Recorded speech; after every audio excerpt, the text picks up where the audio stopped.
सर्वप्रथम सर्वांना श्री स्वामी समर्थ. स्वामी महाराजांच्या कृपेने तुमच्या सर्व चांगल्या इच्छा पूर्ण होत ही स्वामींचरणी प्रार्थना करते आणि आजच्या व्हिडिओला सुरुवात करते. पाण्याचा माठ कधी घरी आणावा, कसा आणावा, कुठे ठेवावा, वास्तुशास्त्रानुसार आपल्या घरात किचनमध्ये म्हणजे स्वयंपाकघरामध्ये माठ कुठे ठेवावा, कोणत्या दिशेला ठेवावा आणि रोज माठाजवळ एक उपाय काय करावा, संपूर्ण माहिती आजच्या व्हिडिओमध्ये म्हणजे पिण्याचा माठ कधी आणावा, कसा आणावा, कुठं ठेवावा, संपूर्ण माहिती आजच्या व्हिडिओमध्ये जाणून घेणार आहोत. व्हिडिओ शेवटपर्यंत बघा. चॅनलवर नवीन असाल कृपया आपल्या चॅनलला नक्की सबस्क्राईब करा. तर पिण्याच्या पाण्याचा माठ कधी आणावा, तर पिण्याच्या पाण्याचा माठ तुम्ही सोमवारी आणू शकतात. शुक्रवार माता लक्ष्मीला प्रिय असा वार आणि मातीचा माठ लक्ष्मीकारक ठरतो, समृद्धीकारक असतो, आपल्या घरात सुख खेचून आणत असतो. बघा, ज्या घरात भरलेला पाण्याचा माठ असतो ना, त्या घरात कधीच कशाला कमी पडत नाही. पैसा असू द्या, यश असू द्या, आरोग्य असू द्या, त्या घरात कधीच कशाला कमी पडत नाही. म्हणून तुम्ही मोठा आणा किंवा लहान आणा, पण पिण्याच्या पाण्याचा माठ आपल्या घरात अवश्य असावा. बघा, आणि त्यातल्या त्यात आता उन्हाळा सुरू आहे, पिण्याच्या पाण्याचा माठ तर आपल्या घरात हवाच.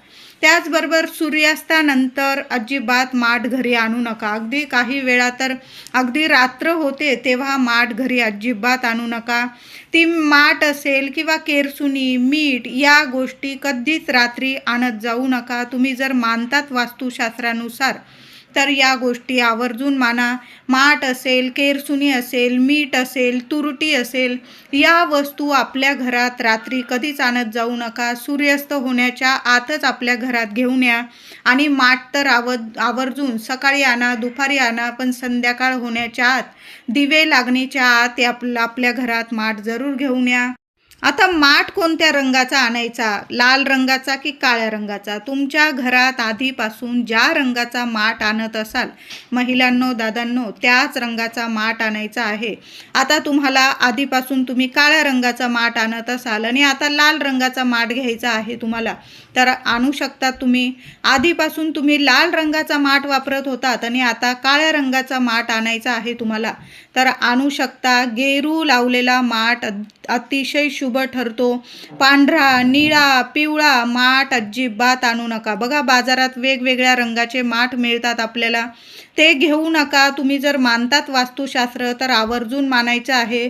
लाल रंगाचा, काळ्या रंगाचा माठ अतिशय शुभ ठरतो. यात पाणीसुद्धा नीट थंड होतं आणि जल आणि पृथ्वीचे प्रतीक मानले जाते माठ.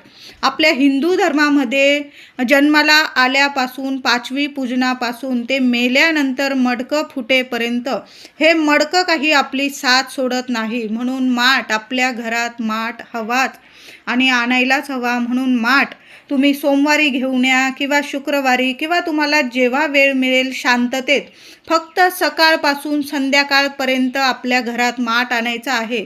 अगदी रात्रीचे दिवे लागण्याची वेळ झाली तेव्हा माठ आणू नका महिलांनो, दादांनो. सकाळी घेऊन या किंवा संध्याकाळ होण्याच्या आत आपल्या घरात माठ आवर्जून आणायचं आहे. आणि सोमवारी आणला तुम्ही माठ तर अतिशय म्हणजे चांगलीच गोष्ट आहे. चंद्र आणि पाण्याचा खूप संबंध आहे. तुमचा चंद्र मजबूत नसेल कुंडलीतला तर आवर्जून सोमवारी माठ आणण्याचा प्रयत्न जरूर करायचा आहे. उन्हाळा सुरू झाला की आपल्याला थंडगार पाण्याची गरज पडते. बाहेरून उन्हातून जाऊन आलं की फ्रीजमधील थंडगार पाणी पिल्याने आपल्या शरीराला खूप वाईट परिणाम भोगावे लागतात. पण तेच बघा, तुम्ही जर माठातलं थंडगार पाणी पिले तर तुमची तहानही भागेल आणि आरोग्याच्या दृष्टीने सुद्धा माठातलं पाणी खूप खूप म्हणजे हितकारक आहे आपल्या आरोग्यासाठी. मातीच्या मटक्यातलं पाणी काही वेगळंच चविष्ट लागतं. बघा, मातीची आपण नवीन नवीन माठ आणला की धुतला की सुंदर वास येतो. कसा बरं, तर पहिला पाऊस जसा पडतो ना, जसा मातीवर पहिला पाऊस पडतो, किती सुंदर सुगंध असतो. तो पहिल्या पावसाचा दिवस काही वेगळाच असतो.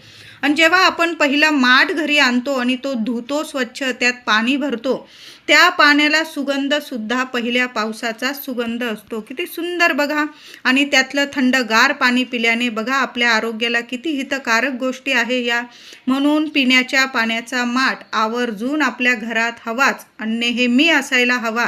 बघा आजकालच्या काही घरांमध्ये कुणीच पिण्याचा पाण्याचा माठ भरत नाही, पण हे चुकीचं आहे. वास्तुशास्त्रानुसार भरलेल्या घरात नेहमी भरलेला घडा माठ असावाच.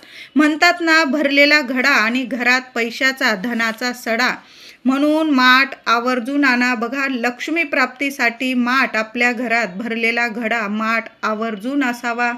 आता आधीचा तुमचा माठ असेल चांगला आहे आणि तुम्हाला विनाकारण खर्च नको, तर जुना माठ घेऊन कुंभाराकडे जा. त्या माठाला छान नवीन गेरू वगैरे लावून आणला. अगदी नवीन आणलेल्या माठासारखाच होऊन जाईल. तुमच्या माठाला नळ असेल आणि तो नळ गळत असेल तर माठ बदलून टाका किंवा कुंभारवाल्या दादांकडे घेऊन जा. ते नळसुद्धा नीट करून देतील. गळत्या नळाचा माठ घरात कधीच ठेवू नका. टपकत असेल तर आपल्या घरात विनाकारण खर्चसुद्धा वाढतात.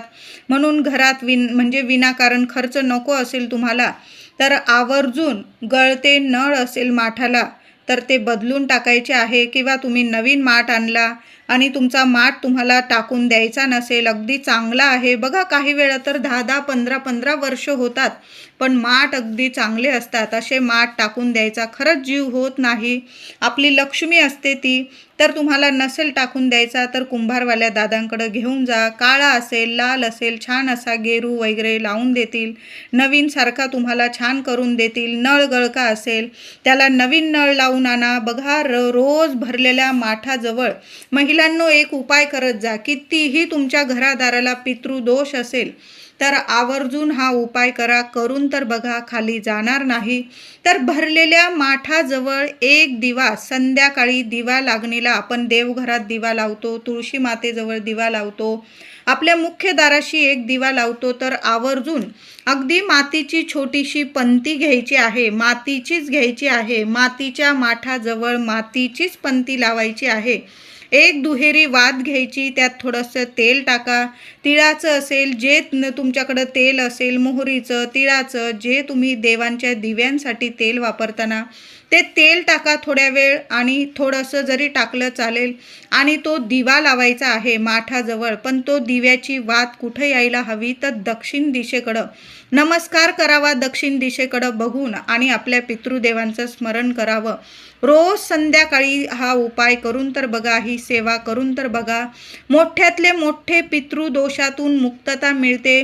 मग माहेरचा पितृदोष असू द्या किंवा सासरचा पितृदोष असू द्या, दोन्हीकडील पितृदेवता आपल्याला भरभरून आपल्याला आशीर्वाद देतात. आणि ज्या कामात अडीअडचणी येतात ना, मग लग्न कार्यात अडीअडचणी असतील, घरात पैसा टिकत नसेल, आरोग्य कुणाचं नीट नाही, लेकरा बाळांना शिक्षण असो नोकरी असो, काही ना काही अडथळे येत असतील, तुम्हाला काही ना काही तक्रारी असतील, सगळ्या तक्रारीतून तुम्हाला मार्ग नक्कीच मिळेल आणि घरात सुख शांतता नांदायला लागेल. तुमच्या पती पत्नीमधील वादविवाद सुद्धा दूर होतील. घरात मुलंसुद्धा हसती खेळती राहतील. त्यांना प्रगती मिळायला लागेल. सुंदर उपाय आहे. भरलेल्या माठाजवळ रोज दिवा लागणीला एक दिवा जरूर लावा. अगदी थोडा वेळ लावला ना तुम्ही चालेल, पण आवर्जून दक्षिण दिशेकडं तोंड करून असा एक दिवा जरूर लावा. पाण्याचा मातीचा माठ आपल्या शरीरातील जल आणि पृथ्वी तत्वाचे अस्तित्व वाढवण्याचे काम मातीचे मटके करत असते. अक्षय तृतीयेला जर तुम्ही माठाचे दान केले तर पितृदोषातून सुद्धा आपल्याला मुक्तता मिळते. आपले पितर पूर्वज संतुष्ट होतात. आणि तुम्हाला माठाचे दान करायचे असेल तर तुम्ही या अक्षय तृतीयेला जरूर करा. उन्हाळा सुरू आहे. एखाद्या रस्त्याच्या कडेला जिथे दूर दूरपर्यंत कोणतीही हॉटेल घर नसेल अशा ठिकाणी तुम्ही माठ भरून पिण्याच्या पाण्याची सोय व्यवस्था करू शकता.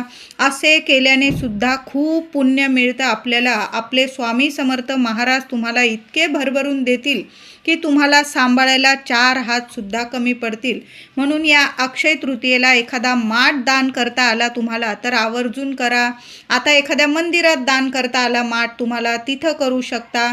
किंवा जिथं दूरवर म्हणजे हॉटेल नसेल, घर वगैरे नसेल, जिथून ये जाय चालते, कुणाला अचानक तहान लागली आणि त्या माठातलं पाणी पिलं ना तर भरभरून आशीर्वाद तुम्हाला मिळतील. म्हणून पिण्याच्या पाण्याचा माठ आवर्जून दान करा. मग तुम्ही एखाद्या गरीबाला सुद्धा दान करू शकता.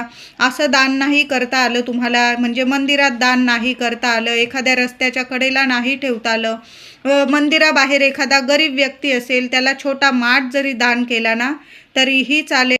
आता माठ घरी आणल्यानंतर घरात कोणत्या दिशेला ठेवावा तर तुम्ही पूर्व, पश्चिम, उत्तर, ईशान्य या दिशेंना माठ आवर्जून ठेवा.